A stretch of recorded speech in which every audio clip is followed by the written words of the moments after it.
weren't having real conversations. We weren't dissecting and going through and pulling apart the issues and then coming together for a solution.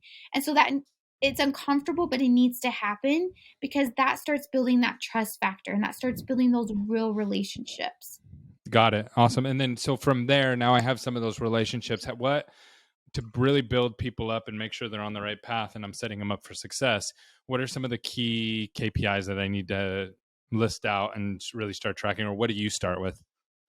So, to answer this, I hope this is okay. Can I go through the framework that I use? Because I Do feel it. like that would Yeah. be okay. Okay, awesome.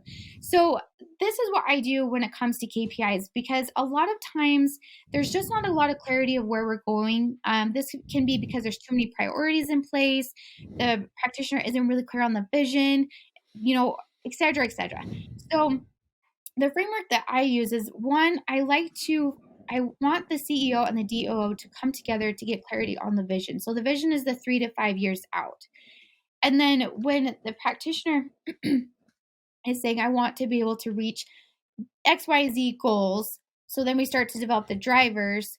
The next step that I want to take is I want to be able to see where they actually are phase wise, because this is where it gets gray and it gets shady is if we have this huge enormous goal that we want to achieve that's fitting into our 3 to 5 year vision, but the practice is actually in a lower level, in a lower phase.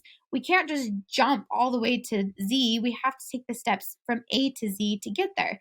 So I have 3 different phases that I look at. So the first phase is business awareness, and this is where payroll and overhead expenses are at 60%, providers pays at 30, and profits at 10. So we're really focusing on business awareness.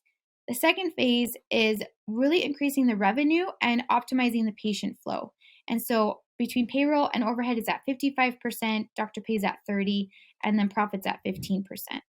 And then the third phase is the scaling phase. This is where we're really optimized our systems. Our culture is fantastic. Now we can copy, duplicate, and move on to a next practice. And so this is where our payroll, our operating expenses are at 50%, our overheads at 50%, profit pay or doctors pays at 30%, and then the profits at 20%.